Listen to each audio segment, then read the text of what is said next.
బహిరంగ మార్కెట్లో నిత్యావసరాల ధరలు పెరుగుతూ ఉండటంతో వీటిని నియంత్రించేందుకు కొన్ని వస్తువులను రేషన్ షాపుల ద్వారా సరఫరా చేయాలని చంద్రబాబు ప్రభుత్వం నిర్ణయించింది.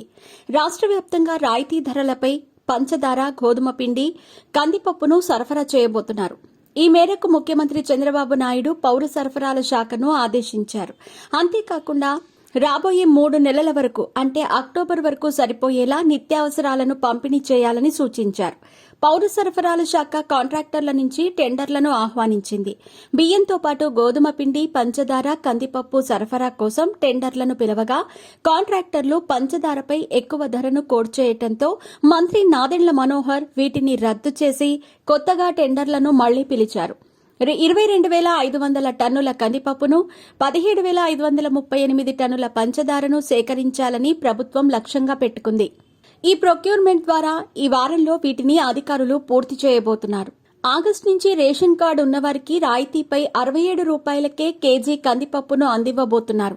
దీంతో పాటు అరకిలో పంచదార కూడా ఇస్తారు.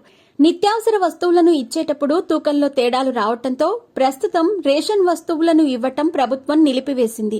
చంద్రబాబు ప్రభుత్వం అధికారంలోకి రాగానే పౌర సరఫరాల శాఖపై ప్రత్యేక దృష్టి సారించింది.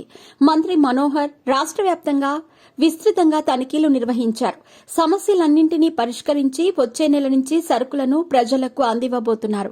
పంపిణీ చేసే వస్తువుల నాణ్యతలో తేడాలుండటం, నాణ్యత తగ్గటం లాంటివి జరిగితే కాంట్రాక్టర్లతో పాటు అధికారులపై కూడా కఠిన చర్యలుంటాయని మంత్రి మనోహర్ హెచ్చరించారు.